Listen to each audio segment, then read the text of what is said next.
The children meet the president. Mr. Bush pledges not to let them down. But what happens after he and his soldiers head home? Marine training is tough, but racism makes it worse. New evidence that military minorities are being harassed. And a whiteout in the West. More snow than they've seen in years.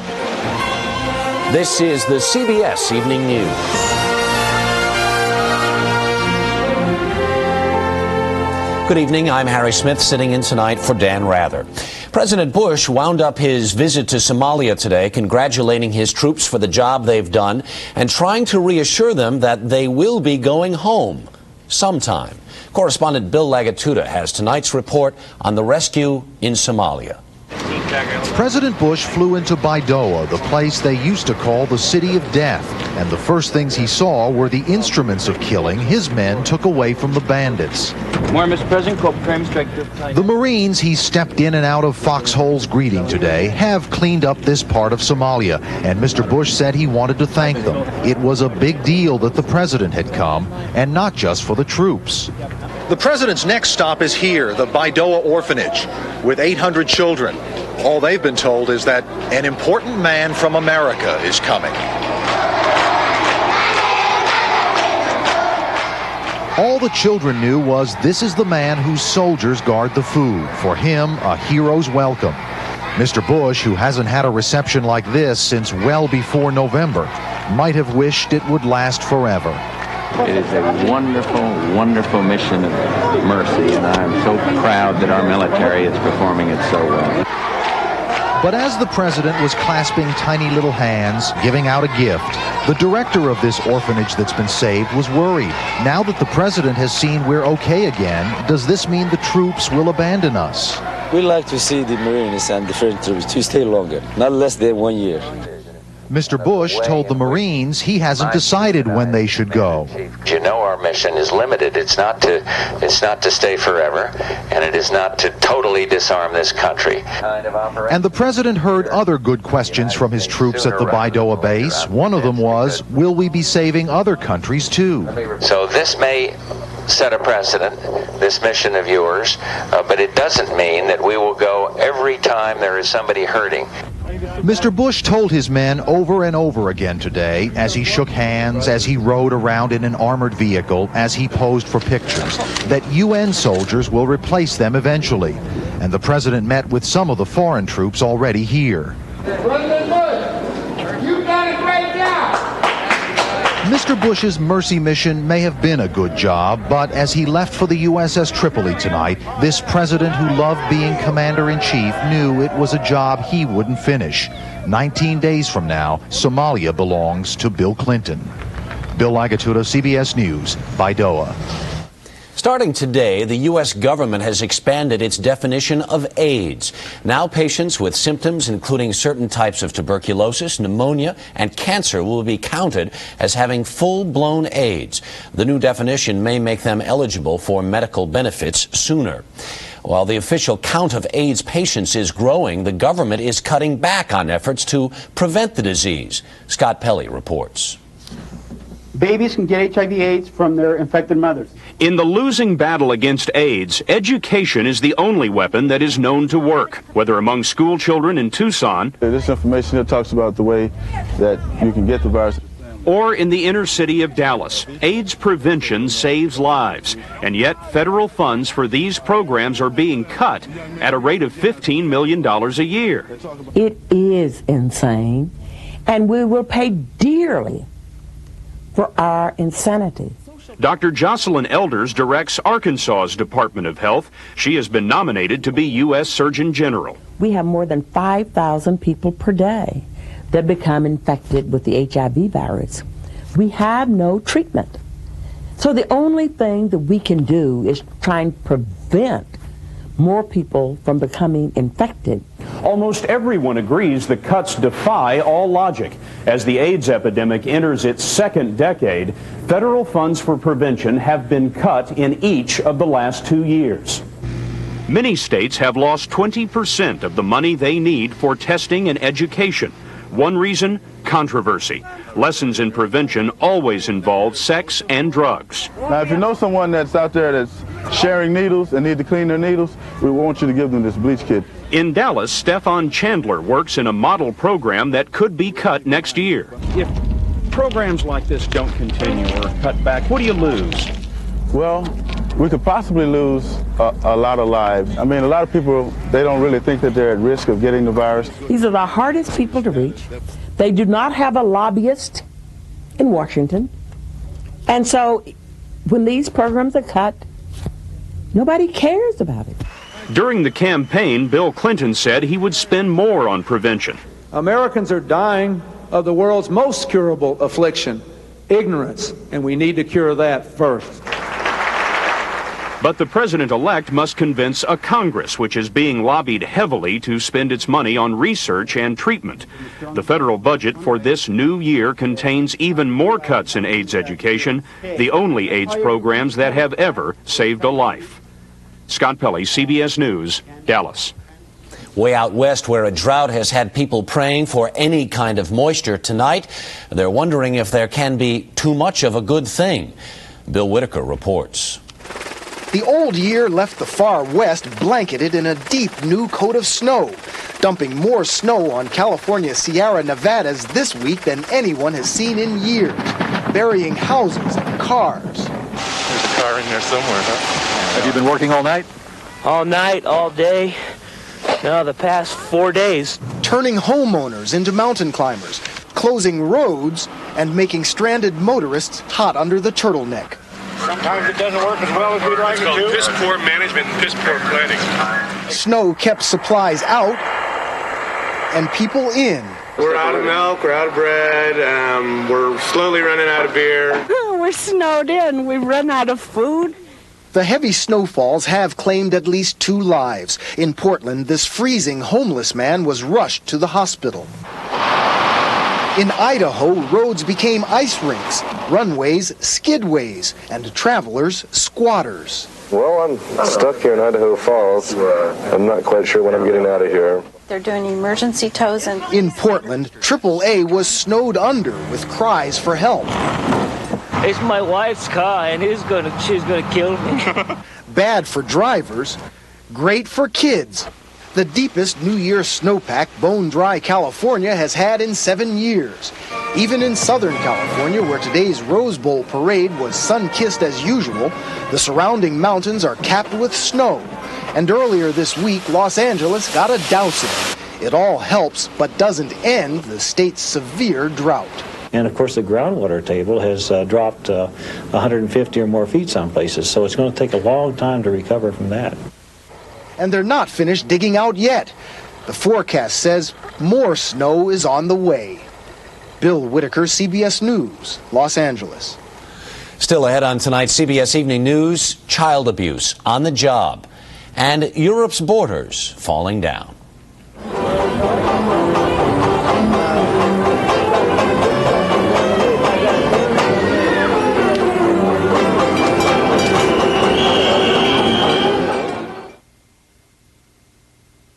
When your sinus and nasal congestion feels this bad, what can you do? Last year, you wanted to call the doctor. Last year, you wanted a prescription. But this year, Tavus D in its full prescription strength is available without a prescription. Just 1 tablet helps relieve 12 hours worth of painful congestion and sneezing. Guess what? I'll be there after all. Tavus D. 1 tablet, 12 hours, and now no prescription. For thousands of great sale items throughout the store, these are the best weeks to buy at Sears. During our white sale, you can get these colorful, thick and thirsty bath towels for just $188 each. These splatter-fitted twin-size sheets are also just $188 each. You can also save 25% on all women's, misses, and junior jeans. And save $140 on this matching Kenmore washer and dryer pair. But hurry! Sears' best weeks to buy end soon. President Bush has added one more stop to his international farewell tour. Following his weekend summit with Russia's Boris Yeltsin, he'll go to France to talk with President Mitterrand. The chief topic is expected to be the civil war in Bosnia. Peace talks resume tomorrow in Geneva, with pressure building for military intervention by the Western allies. For 12 West European countries, this was an historic day. The European community officially became a single marketplace, with Europeans freer than ever to trade, travel, and spend. Tom Fenton reports on the gains and pains of the new union. As the new year was born, 360 million West Europeans officially became citizens of Europe as well as of their own countries. Political leaders lit symbolic beacons to mark the birth of the new European single market. With this flame that Europe can be a symbol of hope, but also a mean to find the peace. There were celebrations in Brussels, Belgium, capital of the 12-nation community that now rivals the North American Free Trade Area. From the North Sea to the Mediterranean, goods and services and people can now, with few exceptions, circulate freely. The British immediately headed for Channel ferries and the short trip to France, where many prices are lower. You can buy anything you like, and you can bring it back, and customs can't stop you. What the British like is cheap French beer and wine. Now the only limit on imports is what their vehicles can carry. Within Europe, cars and trucks now zoom past border posts and board customs and immigration officials. At airports, passport checks will soon be a thing of the past. Non-Europeans, however, will still have to undergo formalities. There are problems, of course. Europe does not yet have a common currency, and other barriers to free trade remain. European countries can't even agree on a standard electrical plug. And even if you have the right plug for your television set, for example, that doesn't guarantee you'll get a clear picture. Different parts of Europe have different television standards. Europe has come a long way, but it's still not a United States of Europe. Tom Fenton, CBS News, London. Near Stuttgart, Germany, fire destroyed a home for refugees today, killing 2 and injuring several others. Police called the fire suspicious, possibly linked to the wave of neo-Nazi attacks on foreigners in Germany. To protest those attacks, some 250,000 people joined in a candlelight vigil tonight in Essen, Germany. It was one of a series of vigils held since a firebombing killed 3 foreigners in November. Many of the world's refugees are from third world nations. They flee their homelands to escape lives of poverty and grinding labor. Those harsh conditions of life often begin in early childhood. James Hattori has a report. In Bangladesh, small children spend hour after hour, day after day, crushing bricks into gravel. They're part of an alarming increase in child labor across the third world and especially Asia. In some areas, an estimated 1/4 of all children are hard at work. The conditions they are working under is, most of the time, I would call them inhuman. They're also illegal. Overwork and malnutrition often lead to serious illness or injury. Yet in India's carpet industry, hundreds of thousands of children work the looms, many sold into bondage by their parents for as little as $50. All of them are just modern day slaves.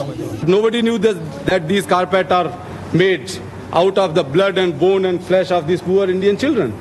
Child labor has grown quietly in recent years and with the indirect support of Western nations. The United States is the #1 buyer of East Asian carpets. Now critics are demanding that carpet makers supply product labels and proof that children are not being exploited.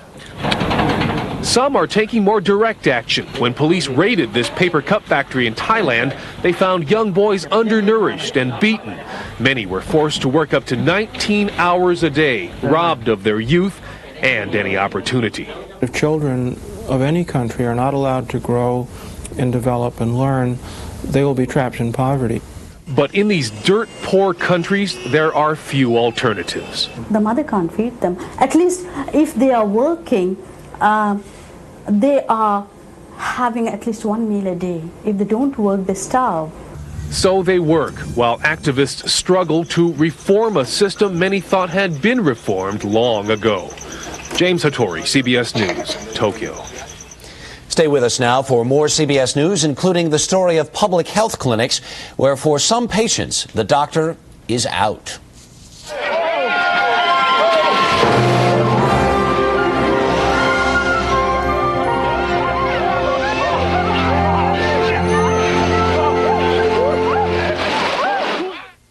My doctor said Habitrol.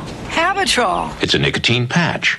That's the one. For information, call 1-800-685-2000. Hapatrol. Ask your doctor about Hapatrol Nicotine Transdermal System. It's only available by prescription. You should call your doctor. What's bright red, featherlight, and comes with an extra long cord? Guess again. It's the Dirt Devil Hand Vac. That powerful revolving brush cleans it all, from pet hair and dirt to stairs, cars, and little messes. So get the Dirt Devil Hand Vac and lighten up.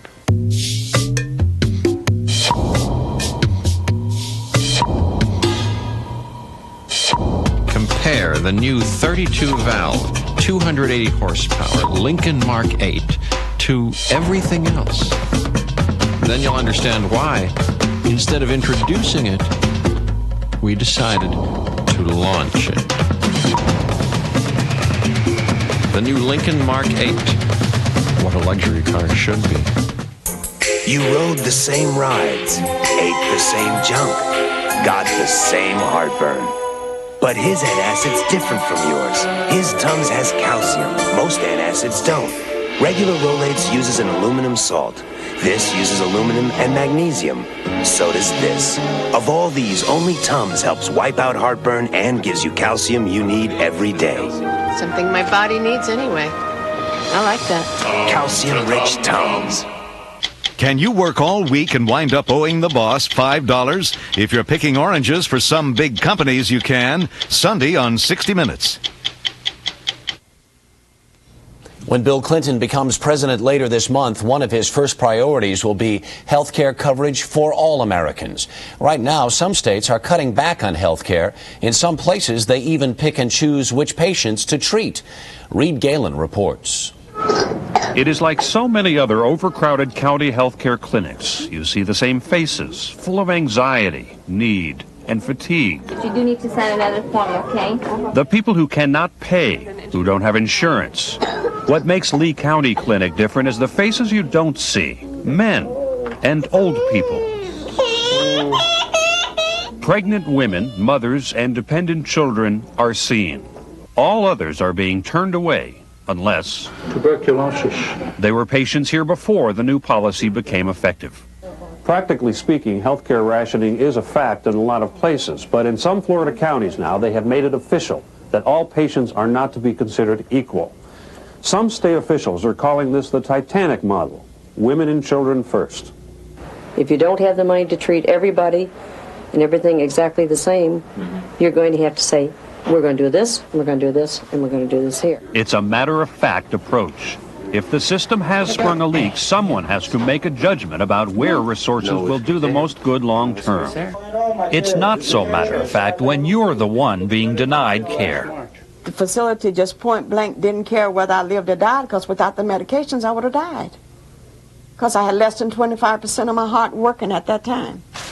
Mary Smith began volunteering herself at the place where she finally found care, a small private clinic run by elderly doctors who have come out of retirement to help. What that is, you probably have an arthritis, and that's fine. Maybe more emergency center. A lot of patients that would have gone to the county clinic end up clogging the local hospital emergency room. And then by the time they see us, they are very ill, and the bronchitis now has become a pneumonia. That ends up costing society even more. I don't know where to put the blame. The Titanic model says volumes about the state of public health care in America.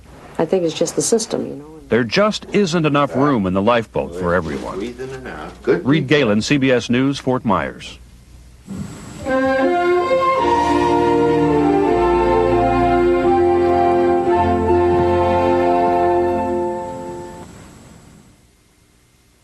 A kiss? No, I'm sorry. I don't think so. Oh, no, please, no, baby, no. Oh, not a good idea. Not now.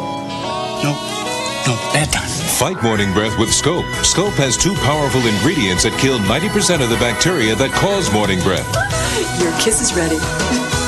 Pucker up. Right on the kisser. Come on. Kiss morning breath goodbye with Scope. Give me that kiss. Ooh, it took a cold morning like this one for me to discover a really great hot cereal for my family. And who would have expected? It's grape nuts. I just pour grape nuts, add milk, and microwave for a minute. It's got a warm, smooth, hearty taste that's so delicious we all love it. And grape nuts is fat-free. It's the perfect way to help keep us all going on a cold winter's morning. Hot, delicious grape nuts. Try it for yourself. Hot or cold, breakfast with Post-Grape Nut cereal helps keep you going strong all morning long. Presenting 8-calorie desserts. The 8-calorie cookie.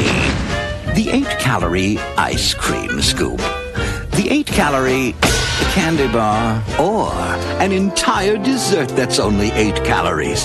Delicious sugar-free Jell-O gelatin with 100% NutraSweet. With only 8 calories per serving, you can enjoy a whole luscious dessert instead of just a bite. There's always room for sugar-free Jell-O.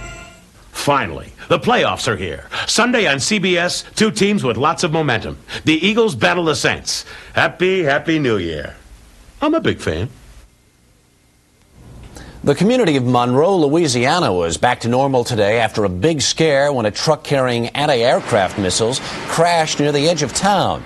About 1,000 residents who were evacuated returned to their homes and a stretch of highway was reopened. No injuries or significant damage. Anyone who wants to be an officer in the U.S. Armed Services faces a tough period of testing. But as Jim Stewart reports, if you also happen to be a member of a minority group, it seems the test may be even tougher. Good morning, Charlie Company!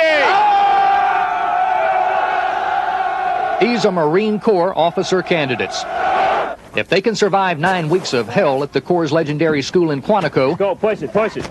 Then they may have a future in the Marines. Wrap the rope. But first, they have to survive. You've got to be able to climb a rope if you expect to be able to lead Marines. You understand that? If you can't climb a rope, then how do you expect to stand in front of a group of Marines and tell them to go up a rope? 31. You tell me that. Bruce Yamashita flunked out of Quantico just days before graduation, but it had nothing to do with going up a rope. On the first day, I was in the chow line, and a staff sergeant came up to me from behind and said, "Hey, you speak English?" And I kind of turned around and said, "Yes, I do." And he said, "Well, we don't want your kind around here." A third-generation American, Yamashita said he and other minorities were singled out for racial epithets at Quantico. A factor that results in an abnormally high failure rate for minorities who were selected from among the highest achievers in the nation.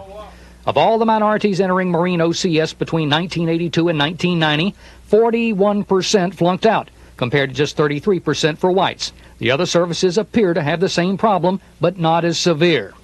Yamashita is appealing his discharge, and a Corps investigation has concluded some drill sergeants racially baited the Georgetown Law School grad. The Marine Corps has acknowledged that there were untoward comments made, ethnically insensitive comments. The Marine Corps apologized for that. But the Marines insist there was no evidence of institutional racism. Yamashita was booted out, they say, because he failed under Quantico's rigid leadership grading system. Keep going.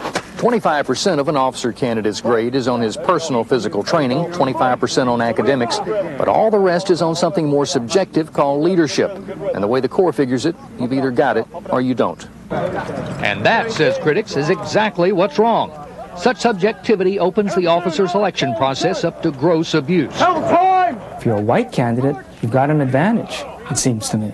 I think that there's been a long tradition in the Marine Corps of using race as a tool to place stress on a person. The Marines admit that officer candidate school is a stressful place. Let's go! And they want to keep it that way. But a concern they now admit is whether in the search for a few good men, they've managed to lose far too many for all the wrong reasons. Jim Stewart, CBS News, Quantico, Virginia. Coming up next, a cautious trip into the belly of a volcano.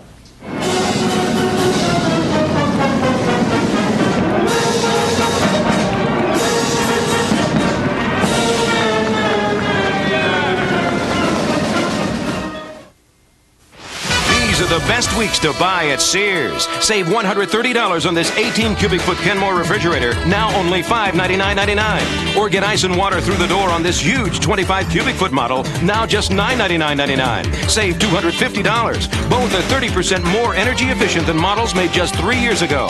And this large capacity Kenmore washer and matching dryer are at their lowest price ever. Save $50 on the pair. But hurry, Sears' best weeks to buy end soon.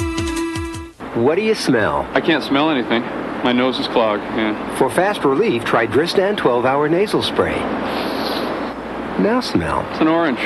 Tristan nasal spray just works incredibly fast. Tristan, the face of relief today. When I hear the rain, I know I'm in for it. The dampness, the chill. Arthritis pain seems to come from every joint in my body. For pain like this, now instead of aspirin, I take Advil. Advil contains the same medicine my doctor often prescribes for arthritis pain. In fact, for minor arthritis pain, doctors recommend Advil most. With Advil, I'm on my way. Advil, tablets and caplets.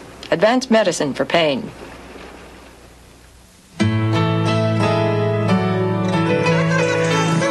See my granddaughter. Thank you, Jesus. Think about your daydreams, what you would do if you won $1 million out of the blue. Miracles can happen for you. Publishers Clearinghouse, the house where dreams come true. Take the top 50 cereals. What if all you could see were the side panels? You'd find only one is low in sugar and a good source of fiber and made from whole grain oats. Cheerios. Choose smart. Choose Cheerios. So you have a robot you want to send into the hostile climate of Mars, but where on Earth are you going to test it out? Try one of the coldest spots on Earth right over one of the hottest, in Antarctica. Bruce Morton reports. What has 8 purple legs and looks like a big tin spider? A robot named Dante, poised here at the bottom of the world, on the rim of Mount Erebus, an active volcano some 800 miles from the South Pole. Temperature at rimside, 12 below zero. Dante is walking down to the volcano's floor. Its mission, don't melt in the lava, do explore. It's a joint project of the National Science Foundation and NASA, which thinks robots like Dante might be useful in exploring Mars. You could tell NASA was involved when the walk started early this morning. They called it a launch, and the control room had that space shuttle sound. As far as you know, everything going okay down there? Best we can tell. This is the best news we've had in a long time, and we're all real happy here. This is how Dante walks. Slowly. Lift a foot, pause, put it down. A snail would whiz past it. Dante's feet have cameras so the controllers can see where it's going. David Lavery is NASA's project manager at the site in Antarctica. The team is whole and healthy and in fairly good spirits, and we're hoping that the weather holds out and allows us to continue on down into the crater. Despite earlier technical problems, Dante started walking at about 2 o'clock this morning Eastern Time. The trip to the crater floor, 700 feet down, should end Sunday night or Monday morning if all goes well. It's unlike any voyage ever tried before, and slow. Bruce Morton, CBS News, Washington. That's the CBS Evening News. I'm Harry Smith for Dan Rather. Good night, Happy New Year, and see you Monday on CBS This Morning.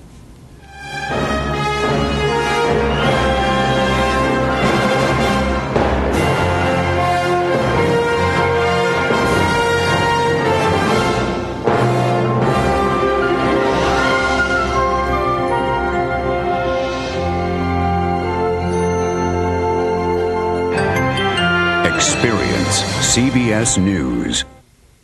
Eating disorders. You've probably heard the horror stories, but the problem is growing. Its victims getting younger. What's going on? Eye on America investigates Monday on the CBS Evening News. The people of CBS News.